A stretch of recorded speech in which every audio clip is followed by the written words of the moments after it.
Quem é Jesus Cristo? Jesus Cristo é quem muitos dizem que é? Notemos aquele dia em que Saulo estava na estrada para Damasco perseguindo os cristãos. E de repente uma luz ofuscante apareceu e fez Saulo cair no chão. Então ele ouviu uma voz que dizia: Saulo, Saulo, por que você me persegue? A primeira pergunta que Saulo fez foi: quem é o Senhor? Quem é Jesus? Por que não podemos escapar dele? Por que ele está em nossa consciência, em nossa mente? Alguns fazem obras como poemas e óperas sobre ele. Ele é apenas um herói revolucionário ou é muito mais? Jesus viveu fisicamente aqui na Terra há apenas 33 anos. Ele nunca viajou por mais de 100 milhas. Ele nunca teve uma educação formal e ainda assim, 2000 anos depois, uma geração inteira conhecem e falam sobre ele. Alguns dizem que ele era um louco. Algumas pessoas da época de Jesus disseram que ele era louco. Disseram que ele era um maníaco. Estavam certos? O que você acha? Outros diziam que ele era um revolucionário, que ele era líder de uma rebelião e revolução contra Roma. Você acha que ele foi um revolucionário? No sentido de que ele mudou e muda a vida das pessoas, ele é um revolucionário. Mas ele nunca liderou uma revolução mal contra Roma. Ele nunca liderou uma revolução mal contra as autoridades existentes.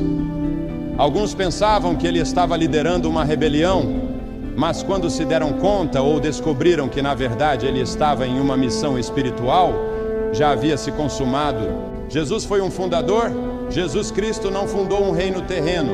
Ele estava construindo outro reino.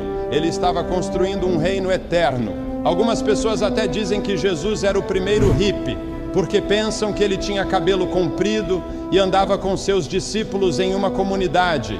Mas na verdade, não sabemos como ele era. Não temos uma foto de Jesus e Deus fez isso de propósito, para que não adorássemos uma imagem, porque Deus é espírito e devemos adorá-lo em espírito. Alguns diziam que ele era um mal deliberado, que ele era um homem mau, que ele vinha do diabo. Mas quem é Jesus? Jesus Cristo, quem és? Não podemos escapar dele. Tentamos fugir dele, mas não conseguimos. Ele continua aparecendo em todos os lugares.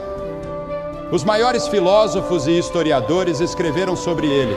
Grandes poemas e obras são sobre ele. Não podemos escapar dele. Bom, sabemos algumas coisas sobre ele. Sabemos que foi um homem. Jesus foi humano. Ele era representante das pessoas, porque a Bíblia diz em Isaías 53:12: e foi contado com os transgressores, mas ele levou sobre si o pecado de muitos e pelos transgressores intercedeu. Sabemos que ele teve fome, sabemos que ele teve sede, sabemos que ele se cansou, sabemos que ele se alegrou com seus amigos, sabemos que ele chorou no túmulo de um ente querido, sabemos que ele tinha todas as características de um homem, de uma pessoa, e mesmo assim, a Bíblia diz que ele nunca cometeu pecado. 1 Pedro 2:22 diz: ele não cometeu pecado algum, e nenhum engano foi encontrado em sua boca.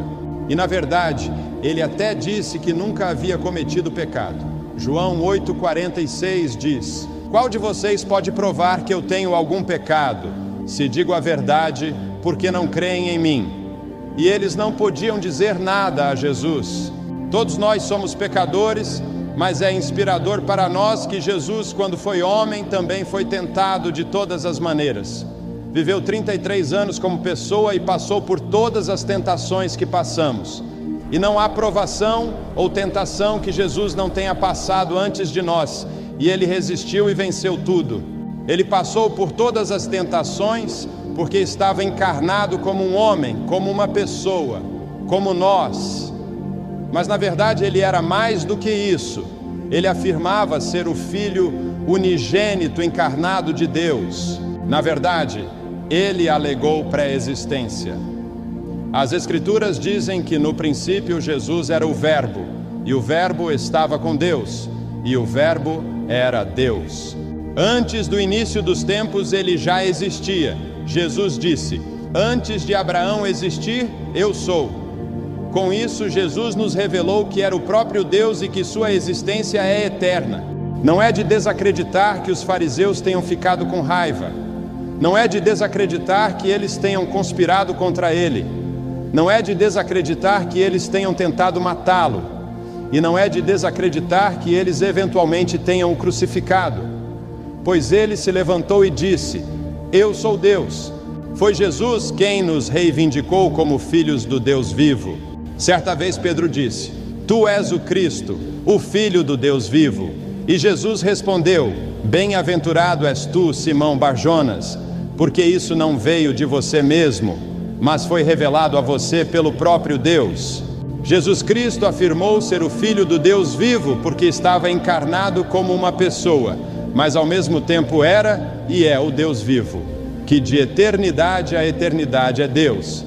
A verdade é que não temos capacidade suficiente para entendermos completamente Deus, porque Ele está acima da nossa compreensão, mas é possível entender claramente que Jesus é Deus, pois a Bíblia diz: e o Verbo se fez carne e habitou entre nós. Em outras palavras, o Verbo, que é o Deus eterno, se fez carne na pessoa de Jesus Cristo e viveu como um homem no mundo. Então Jesus Cristo não era apenas outro revolucionário, ele não era apenas mais um hippie, ele não era apenas mais um grande homem, ele era Deus em carne e osso, e toda a ética que ele ensinou, nunca ninguém ensinou como ele. Quando você levar um golpe no rosto de um lado, ele diz para virar a outra face. Jesus ensinou que devemos perdoar, ele ensinou uma revolução na maneira como devemos viver. Ele nos ensinou que não são apenas nossas ações exteriores que Deus julga, mas sim até pensamentos e intenções. Um dos 10 mandamentos que ele instruiu Moisés a passar para o povo é: não adulterarás. E é crucial saber que se você apenas olhar para uma mulher com cobiça, você já terá cometido pecado. Outro mandamento de Deus, por exemplo, é: não matarás. Mas eu lhe digo que se você tiver apenas ódio em seu coração contra seu irmão, você já terá cometido pecado. A ética que Jesus nos ensina é radical, e Ele exige que nós devemos ter uma vida de santidade, porque Ele mesmo, como pessoa, conseguiu viver esse tipo de vida. A verdade é que a luta contra o pecado não é fácil. Davi disse: eis que em iniquidade fui formado, e em pecado me concebeu minha mãe.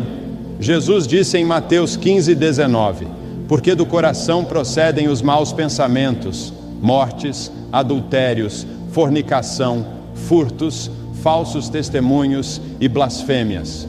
A maior parte do mal no mundo vem do coração humano, então tem que ter mudança, e é por isso que Jesus disse que devemos nascer de novo, devemos nos convertermos verdadeiramente, devemos ter um novo começo. Jesus enfrentou um percurso árduo de acusações que culminou na sua morte de cruz. Quero citar 3 acusações dos fariseus contra Jesus. Número 1, eles disseram: este recebe pecadores e come com eles. A segunda acusação foi por Jesus ter curado no dia de sábado. Os fariseus disseram: é permitido curar no sábado? Perguntaram isso ironicamente para terem de que acusar Jesus. E a terceira acusação, usaram o que Jesus afirmou ser. Isto é, ele afirmou ser o Filho de Deus e o eu sou ao mesmo tempo, que é o próprio Deus. Em Mateus 28:18, Jesus disse: foi-me dado todo o poder nos céus e na terra. Algo importante também que confirma que Jesus é Deus é que Jesus perdoou pecados, e nenhum profeta jamais fez isso, porque só Deus pode perdoar pecados. O próprio Jesus perdoou pecados. Ele disse para uma mulher: seus pecados estão perdoados. Outra coisa que a Bíblia nos revela é que Jesus tinha poder sobre a natureza. Certo dia, Jesus estava junto com seus discípulos atravessando o lago da Galileia, e de repente, uma violenta tempestade surgiu sobre o mar, de forma que as ondas inundavam o barco. Jesus, no entanto, estava dormindo. Os discípulos, desesperados, acordaram ele clamando: Senhor, salva-nos! Jesus perguntou: por que vocês estão com tanto medo, homens de pequena fé? Então o Senhor se levantou, repreendeu o vento e o mar, e houve grande calmaria. Os homens ficaram perplexos e disseram: quem é este que até o vento e o mar lhe obedecem? Resumindo, a natureza lhe obedecia. A verdade é que se Jesus quisesse, ele poderia pegar um raio e jogá-lo de volta à sua origem. Mas por que Jesus tinha poder sobre a natureza? Porque na verdade ele era e é o próprio Deus criador da natureza. Jesus mesmo, como homem, através do poder de Deus, tinha autoridade sobre doenças. Jesus fez cego ver, fez surdo ouvir, fez mudo falar, ressuscitou mortos. Ele tinha autoridade sobre os demônios. Jesus confrontou demônios e ele tinha poder para expulsá-los. As pessoas que estavam loucas sob os poderes de demônios, quando Jesus chegava, recuperavam a sanidade. Vejamos a morte de Jesus. Alguma vez aconteceu algo parecido com algum outro homem? Quando Jesus morreu, a cortina do templo rasgou em 2 pedaços. A terra tremeu. As rochas se partiram. Túmulos se abriram e muitas pessoas crentes que estavam dormindo ressuscitaram e saíram dos túmulos. Até soldados romanos confessaram que verdadeiramente Jesus era o Filho de Deus. Antes de Jesus ser crucificado, tiraram a roupa dele. Depois pegaram longas tiras de couro, que geralmente tinham bolinhas de aço ou pedaços de ossos nas pontas, e bateram nas costas dele até que ele mal conseguia se levantar. Depois colocaram uma coroa de espinhos na cabeça dele e sangue escorria em seu rosto. Muitos riram dele, cuspiram e zombaram dele, mas a verdade é que se ele quisesse, apenas com um estralar de dedos, ele acionaria mais de 72 mil anjos que estavam prontos para socorrê-lo. E poderiam até eliminar este planeta da existência do universo. Mas Jesus disse: para isso eu vim ao mundo. Então ele se levantou e seguiu em frente, arrastando aquela cruz com muito sofrimento. A graça de Deus é maravilhosa, pois ela retrocedeu e antecedeu. O sacrifício de Jesus aconteceu há mais de 2000 anos atrás. Mas a graça que Jesus nos proporcionou segue nos antecedendo. A Bíblia diz que por causa da desobediência de um só, no caso de Adão e Eva, muitos foram feitos pecadores, mas assim também por causa da obediência de um só homem, muitos serão aceitos por Deus. Quando Jesus chegou no Gólgota, pregaram ele na cruz, colocando pregos nas mãos e nos pés. E você sabe o que Jesus disse? Ele disse: Pai, perdoa-lhes, porque não sabem o que fazem. Você consegue imaginar isso? Você conseguiria perdoar alguém que havia colocado pregos em suas mãos e nos pés, sendo que você sabia que não merecia? Jesus não se revoltou nem se desesperou. Ele sofreu e apenas disse: Pai, perdoa-lhes porque não sabem o que fazem. Jesus confrontou a violência com amor. O sofrimento na cruz foi tanto que ele chegou a dizer: meu Deus, por que me abandonaste? Então chegou um momento de Jesus na cruz que ele disse: está consumado.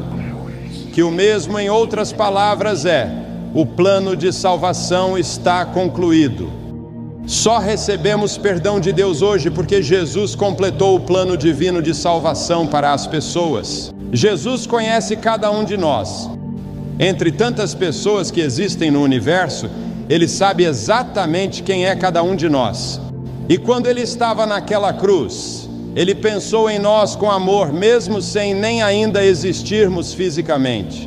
E a prova do amor dele por nós é tudo o que Ele suportou. Que maravilhosa graça e ao mesmo tempo dolorosa. Já houve algum amor assim além do dele? Ele poderia ter sido resgatado, levado de volta ao céu e imediatamente assentado em seu trono. Mas ele preferiu suportar tudo por nós. Jesus concluiu a missão e ele já sabia que depois de 3 dias ressuscitaria dos mortos. Jesus sabia que a graça seria maravilhosa para nós. Jesus já sabia que seu nome seria glorificado até muitas gerações depois. Jesus já sabia que no futuro teríamos a possibilidade na eternidade de nos reunirmos com Ele em seu reino. A Bíblia nos diz que depois de Jesus dizer está consumado, Ele, inclinando a cabeça, entregou o Espírito. Jesus morreu para que as pessoas pudessem ser perdoadas dos seus pecados e também para termos a possibilidade de receber a vida eterna. Hoje só podemos achegarmos a Deus pelo sacrifício de Jesus por nós.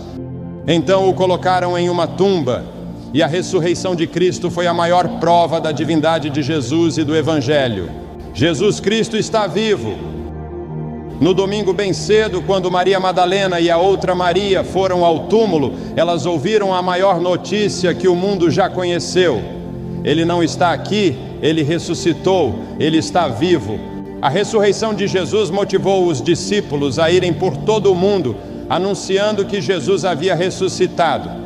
Alguns cristãos vivem como se Jesus estivesse morto, mas ele não está, ele está vivo e reina. A verdade é que quando uma pessoa aceita verdadeiramente a Cristo, ela começa a ir em uma outra direção do mundo. Um cristão verdadeiro se vira e começa a remar contra a maré, e isso é difícil, mas esse caminho apertado estará levando para a verdadeira vida, ao contrário do caminho espaçoso do mundo, que leva à perdição. E conforme a pessoa vai envelhecendo, ela vê isso na prática. A Bíblia diz que o caminho dos prevaricadores leva à destruição. Jesus Cristo está vivo porque se Ele não tivesse ressuscitado dos mortos, se Ele não estivesse vivo, o cristianismo não existiria e ainda estaríamos condenados pelos nossos pecados. Paulo fala sobre isso em 1 Coríntios, no capítulo 15. Paulo fala que se Cristo não ressuscitou, a fé que temos é uma ilusão. Se Cristo não ressuscitou, os que morreram crendo em Cristo estão perdidos. Se a nossa esperança em Cristo só vale para esta vida, nós somos as pessoas mais infelizes deste mundo. Mas a verdade é que Cristo foi ressuscitado, e isso é a garantia de que os que estão mortos também serão ressuscitados. Porque assim como por meio de um homem veio a morte, assim também por meio de um homem veio a ressurreição. Assim como por estarem unidos com Adão, todos morrem, assim também por estarem unidos com Cristo, todos ressuscitarão. Existem evidências esmagadoras que confirmam a veracidade do cristianismo. E a maior prova que eu menciono para você são as vidas que o cristianismo transforma todos os dias. E eu te digo isso por experiência pessoal própria. E algo importante que torna possível essa transformação de vidas que eu acabei de dizer é o elemento chamado fé. É necessário ter fé todos os dias para vermos a glória de Deus. É necessário colocarmos fé em todas as áreas da nossa vida. Na vida familiar, na vida emocional, na vida financeira, em todas as áreas da vida, Deus quer que coloquemos fé. Tem que ter fé, fé, fé, fé. Vou te dar um exemplo de fé. Quando você se senta em uma cadeira, você a pega e a examina com as mãos para ver se ela te aguenta? Dificilmente, né? Normalmente você apenas se senta na cadeira, pois você tem fé que quem construiu a cadeira já a fez para aguentar. Com esse simples exemplo, vemos como é a fé que precisamos ter em Deus. Temos que colocarmos totalmente a nossa fé nele, e todos nós temos a capacidade de crermos em Deus. Então coloque sua fé em Jesus Cristo como seu único Senhor e suficiente Salvador. Assim você saberá quem Jesus é realmente. Aceitamos Ele pela fé, Ele entra em nossa vida, e então vemos na prática que Jesus realmente é quem diz ser. Agora ouça com muita atenção. Alguns de vocês podem até ridicularizá-lo. Alguns de vocês podem rejeitá-lo. Alguns podem simplesmente adiar e dizer: vou esperar até outra hora, ou você pode aceitá-lo agora como seu Senhor, seu Salvador e Mestre da sua vida. Então Ele entrará em seu coração, perdoará os seus pecados e mudará a sua vida.